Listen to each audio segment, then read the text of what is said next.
now we have two people come out saying that Diddy was talking to the feds. He might have been cooperative in some way, shape, or form. You don't get away with human trafficking unless you give up John Gotti or something like that, and that's not what happened here. I can tell you, Jesse, that this investigation's been going on for a long time, very closely held by HSI, so much so that even some of the agents on the raid a week ago today didn't know whose house they were raiding until they got there. That's how closely held this investigation. Wow, because there could have been a tip. Absolutely. Diddy's trial is getting closer by the day, and he's already beginning to crack because he just dropped the names of all his white associates who helped him get away with his freak-off activities for so long. And y'all will gag when you hear these names.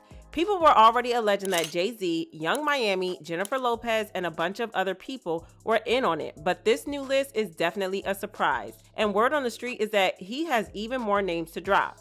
Diddy doesn't plan on going down alone, and he is dragging everyone who was involved right along with him to jail. Things have gotten so bad for Diddy that one of his lawyers, Anthony Riccio, stepped out of the case because he found out new details about what Diddy really did. The crazy thing is the lawyer who dropped him is the same one who had no problem defending Osama bin Laden, so him dropping Diddy as a client means this case is much worse than we think, and there are way more people involved in this mess.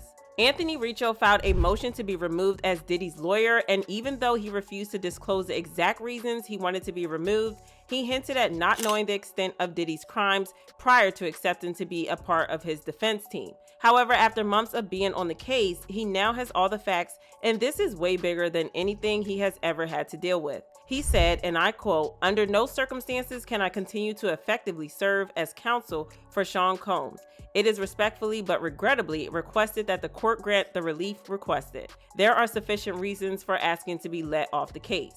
The popular journalist Mara S. Campo has been on Diddy's case way before the police caught on to his foolishness, and she gave us all the tea about what was happening in his parties, but no one listened to her. She claimed at the time that Puffy would have women laid out and have food on their bodies. She said she had seen photos of these posters, and it had women and men lying motionless with platters of food spread across them as guests casually picked at the offerings. But these guests weren't just any ordinary guests. They were high-profile people in high positions, and all of them were in attendance doing all this freaky stuff. If y'all remember, the police also revealed the details about this in his indictment, which they put out just hours after he was put in handcuffs. According to the indictment, he was engaging in group sex acts with his associates that he referred to as freak-offs. These freak-offs would last for days at a time while he recorded videos of the encounters and masturbated to them. The encounters were so physically exhausting for him and his victims, whom he would force to ingest drugs that all typically received IV fluids to recover. And remember how it said he was doing all these freak-offs with his associates? Well, those associates weren't just indulging in the freak-offs, they were also helping him ship in escorts. These associates were made up of high-profile people, some of which are celebrities and others who are in political positions. The indictment said, and I quote, "Combs relied on employees, resources, and influence of the multifaceted business empire that he led and controlled, creating a criminal enterprise whose members and associates engaged in and attempted to engage in, among other crimes, forced labor, kidnapping, arson, bribery, and obstruction of justice." And don't even get me started with the 1,000 bottles of baby oil, lubricant, and 3 AR rifles with a drum-style magazine that were found in his properties. Child, the police said even they were surprised by the attention to detail that Diddy and his associates put into these freak-offs.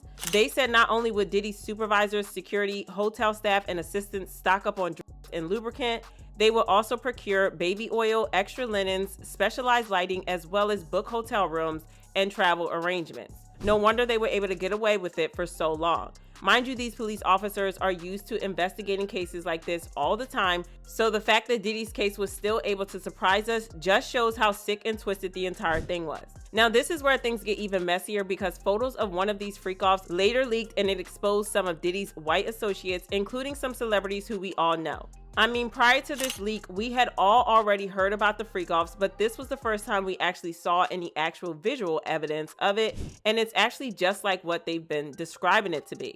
All your faves were there too, including Kim Kardashian, Paris Hilton, Chris Brown, Leonardo DiCaprio, the late Aretha Franklin, Obama, Trump, Harry, and our Christmas queen, Mariah Carey.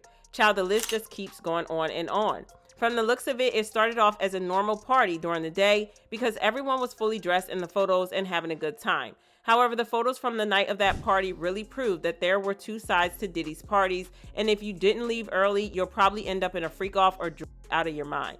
For example, there was this photo of Diddy pouring champagne on these two escorts as they touched themselves seductively. It's believed that these girls are one of the girls he illegally transported into the United States to be used during those freak-offs. There is also this photo of someone from Diddy's entourage in the pool with two escorts as he sucked on their tatas and did intimate things with them.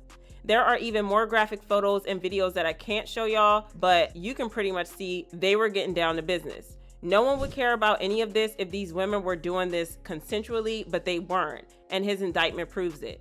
Now, when it comes to the exact names of his associates, it's being rumored that he cut a deal with the feds for a lighter sentence in exchange for the names.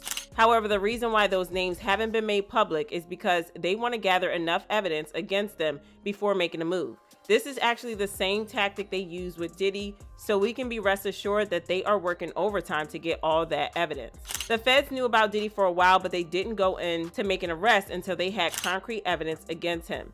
Diddy literally posted bail with over $50 million that was still not enough for the judge to let him out. It's truly a mess, and Diddy had no one to blame but himself. One person said, "My guess is that the government realized Diddy is involved with big names, so they closed the case quickly, or Diddy goes to jail and commits." Sounds familiar?